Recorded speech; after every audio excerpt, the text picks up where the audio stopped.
Olá, seja bem-vindo a mais um vídeo do canal da Nutrício. Hoje eu recebo a nutricionista Priscila Graça. Priscila, boa noite. Boa noite, Mariana, tudo bem? Tudo ótimo. Priscila, fala um pouquinho sobre a sua experiência, sua área de trabalho, para que as pessoas entendam sobre o que nós vamos conversar aqui hoje. Certo. Eu sou nutricionista, né, formada pela PUC Minas. Atuo já há mais de 5 anos na área de alimentação coletiva, né, como responsável técnica. E sou pós-graduada em gestão da segurança dos alimentos. Então, eu atuo nessa área de segurança dos alimentos há também mais de 5 anos. E a área que eu mais atuo e trabalho atualmente. Certo. Segurança dos alimentos, um assunto, assim, super comentado em época de pandemia, né, Priscila? Então, fala para a É, gente. Pergunta que não quer calar. O coronavírus pode ser transmitido por alimentos? Ô, Mariana, olha, segundo a Anvisa, né, e a Organização Mundial de Saúde, atualmente não existe evidência científica que o coronavírus seja transmitido pelos alimentos, tá? O que a gente reforça é a boas práticas, né, adotar as boas práticas no estabelecimento, para que a gente evite que o manipulador contaminado contamine a superfície e venham a contaminar outras pessoas. O que a gente sabe atualmente é que o Covid-19 ele é transmitido de pessoa para pessoa, né? Ou através dos objetos contaminados, né? Que a pessoa, através da fala, da tosse, acaba contaminando. Uhum. E também a gente sabe que não existe transmissão fecal oral, né? Que é aquela transmissão que a gente pega através da água, dos alimentos contaminados, como no caso de alguns vírus conhecidos, o vírus Certo. da hepatite e da hepatite A, que a gente sabe que ocorre a transmissão por via oral fecal. Então, atualmente não existe evidências científicas sobre a transmissão através dos alimentos. O que a gente deve fazer é reforçar as boas práticas. Certo. No caso, assim, de refrigeração, de cocção, ou seja, temperatura baixa, temperatura alta, qual que é o impacto disso numa possível contaminação? Por exemplo, eu pedi um delivery e o entregador espirrou ali em cima do meu prato, por exemplo. Qual que é o impacto que vai ter essas medidas aí em alguma prevenção? Em relação a esses processos, né, por exemplo, então vamos imaginar que a gente tem os processos de resfriamento, de congelamento, de cocção. Então, eu preparei meu alimento ali, né, que vai ser vendido posteriormente. Então, não há também evidências que o processo de resfriamento e o de congelamento, como ocorre com certas bactérias, né, vai ocasionar a mortalidade ali do vírus, a eliminação, né?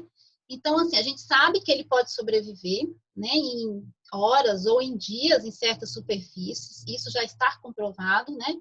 Então, sobrevive no papelão, sobrevive na embalagem, no aço inoxidável. Então, a gente tem essas evidências já.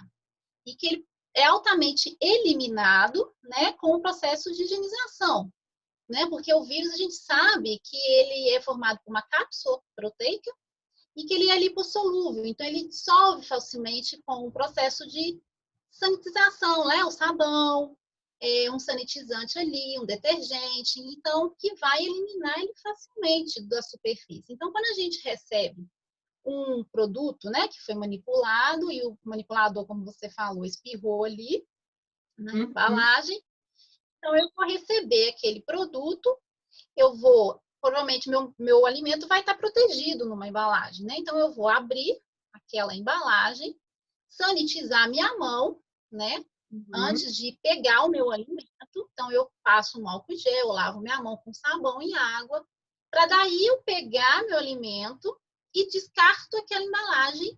Antes de consumir o meu alimento, eu lavo a mão novamente, exatamente para evitar essa contaminação. Então, o vírus ele não vai estar no alimento, ele vai estar ali na embalagem que o manipulador, né, ao espirrar ou tossir, contaminou minha embalagem. E esse eu descarto.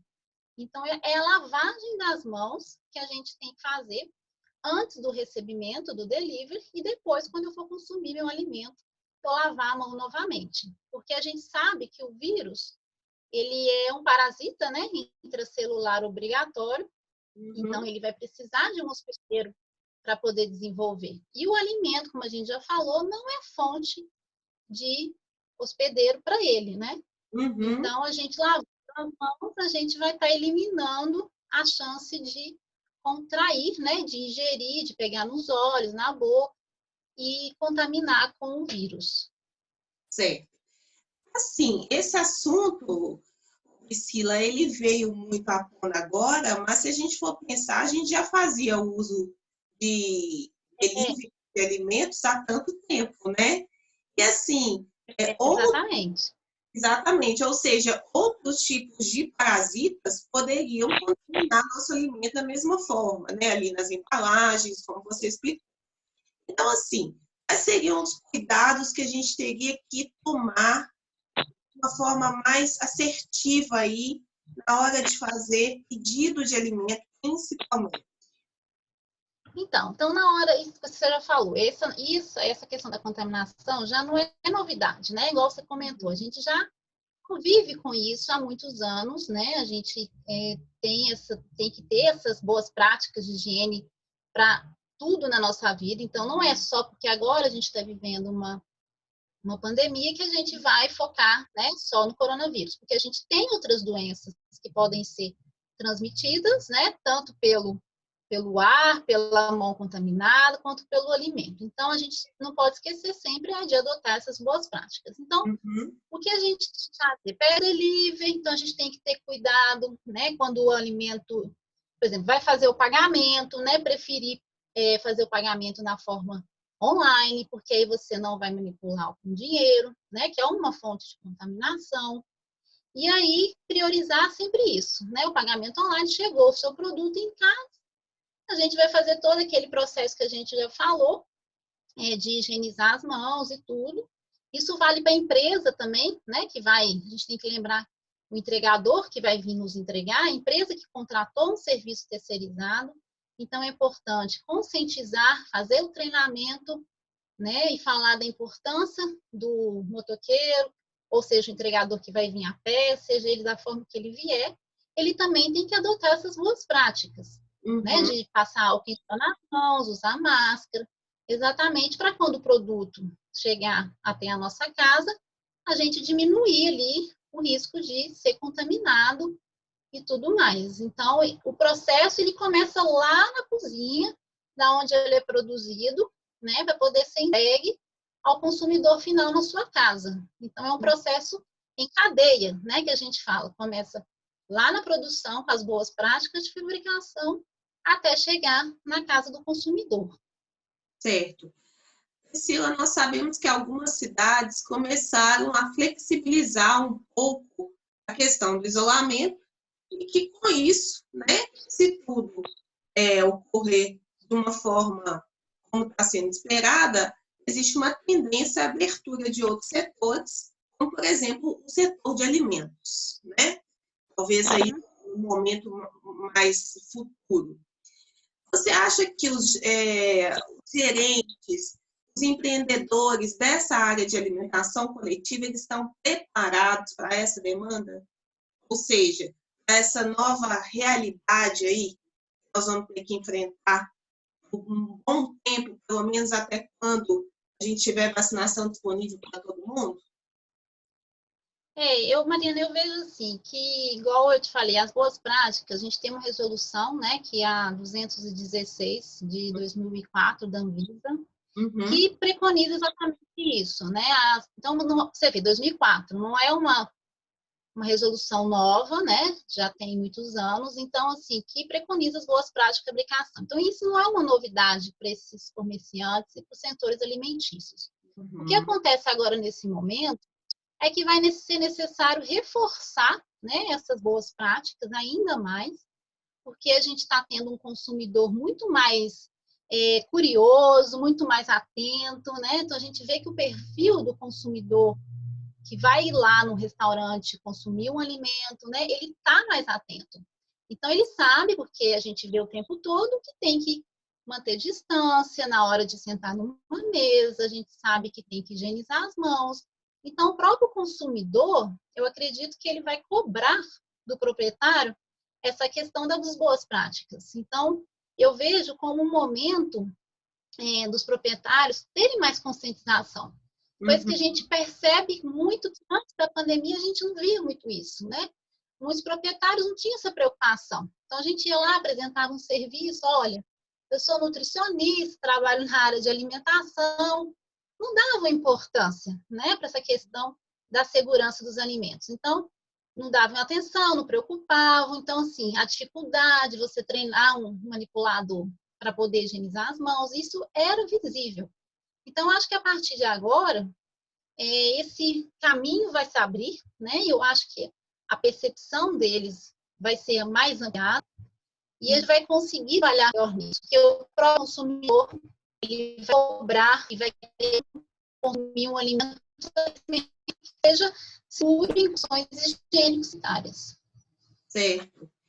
E as compras? Compras de supermercado, né? Até assunto de alguns memes, né? O trabalho que está sendo fazer higienização das embalagens. Realmente esse processo ele se faz necessário agora? As pessoas estão informadas sobre a forma correta de fazê-lo? Ou existe, por exemplo, risco de contaminação até química durante o processo? Por exemplo, pessoas passando álcool em gel em alimentos perecíveis que já vão praticamente para consumo ali, né? Qual que é o risco que está havendo aí?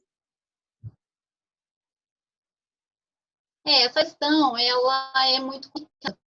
As pessoas estão passando, igual se fala, né? A gente risca até de passar álcool num alface, numa folha ali, que não é o correto. Então, é necessário que a gente tenha esse cuidado, sim, porque a gente não sabe o tipo de permanência do vírus num certo objeto, né? Então, quando chegar em casa, é importante que a gente pegue as embalagens, embalagens fechadas, aquelas que a gente sabe que não vai ter contato com a água, né? Por exemplo, eu compro ali um pacote de biscoito, eu compro ali um pão, por exemplo, de forma. Eu tenho que passar um álcool 70 em gel, né? Então, eu venho limpo, faço toda a sanitização. Em casos de alimentos já crus, né? E que vão ser consumidos, colocar verduras, hortaliças, hortifrutis, esses têm que passar pelo processo de sanitização, que é aquele que a gente já conhece, né? Que é quando a gente pega o alimento, por exemplo, um alface, eu vou ali, vou lavar folha por folha, na água corrente, para tirar qualquer tipo de sujeira.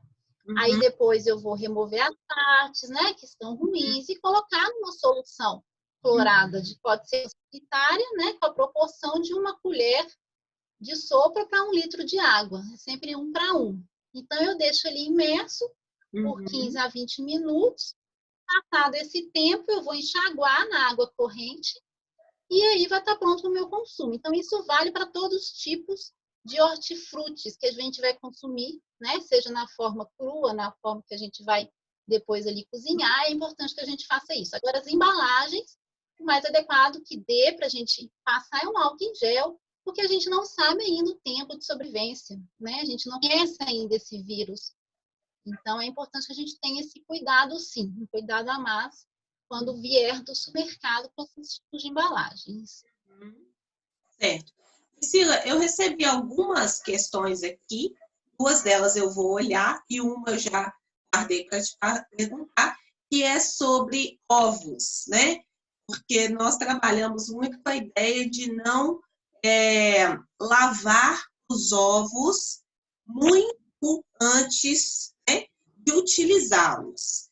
Então, uma pessoa perguntou qual que seria o procedimento agora no coronavírus, se a gente deve lavar ou se a gente mantém a conduta anterior de só tirar as sujidades aparentes, colocar numa embalagem, numa caixa fechada, né, diferente da embalagem que ele veio, como você já explicou, né, e guardar e lavar só na hora. Como é que fica essa questão dos ovos?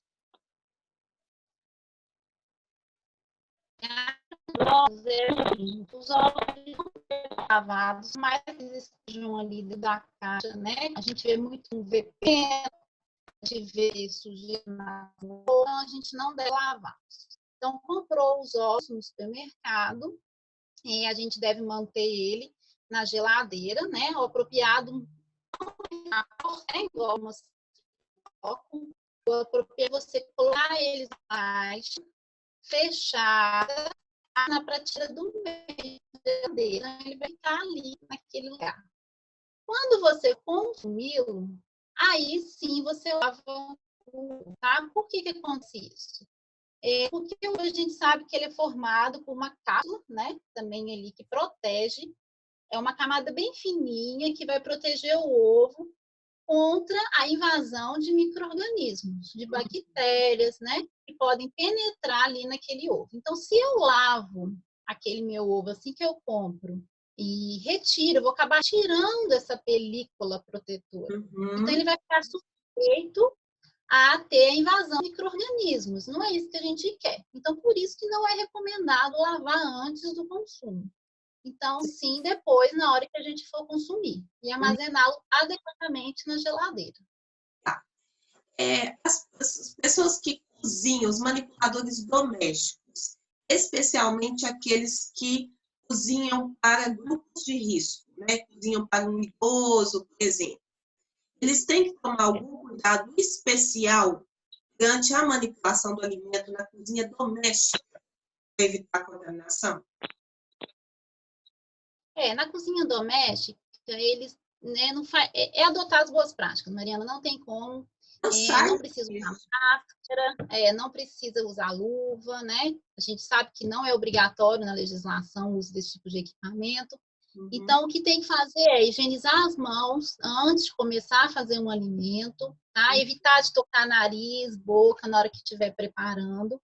E ao longo do processo de produção, a higienização da mão tem que ser constante. Então, assim, lava de novo, lava aqui. Então, é o tempo todo. A gente tem esse e evitar de tocar no rosto, né? Então, o processo de higienização das mãos é o que mais importa, o que é mais importante nesse processo de transmissão do Covid-19. Então, não precisa ficar neurado, usar máscara, usar luva, mas sim preocupar com a higienização frequente das mãos em todo o processo de produção dos alimentos.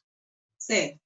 Priscila, alguma dica para a pessoa que prepara ou para a pessoa que consome alimentos vindos de outros lugares, por exemplo, cliente do delivery e o manipulador do restaurante que serve delivery? Que conselho que você teria para dar para eles? Para o manipulador, então vamos começar a falar desde o início da produção, né? Onde que o alimento é produzido. O que eu falo é ter esse cuidado todo na manipulação, né? Então, é desde a sanitização das mãos, o cuidado na higienização dos hortifrutis, que a gente já falou, né? Que é importante. Em caso de surgimento de sintomas, né? Então, deve ser afastado. Isso está na 216, né? Então, se apresentar alguns sintomas, o manipulador vai lá, fala com o seu gente, olha, isso é afastado da função, né? Então, a gente tem que ter esse cuidado. E para o consumidor que vai consumir o delivery, não ficar tão neurado, né? A gente acha que o alimento vai estar todo contaminado. Não é isso que acontece. A gente tem que preocupar na hora de receber o produto, né, com a higienização das mãos, de retirar o produto ali com segurança, higienizar as mãos novamente antes de consumir o alimento e não tem restrição, né? O cuidado é na hora do pagamento, como eu já falei, optar por pagamentos online para evitar o contato com a maquininha, que a gente sabe que é fonte de contaminação, e consumir o alimento. Então, assim, esses cuidados que a gente deve ter na hora de receber um delivery. Certo. Ótimo, muitíssimo obrigada. Adorei falar com você. Foi um prazer. Espero que a gente possa falar mais sobre esse assunto, porque realmente vai ser algo que vai inovar muito, vai reinventar esse mercado da alimentação coletiva também, né? Então, acho que tem muita coisa aí para a gente conversar. Agradeço muito. Um grande abraço. Beijo. Até a próxima. Eu que agradeço, Mariana. Muito obrigada. Até a próxima. Muito obrigada. Obrigada. Tchau. Tchau.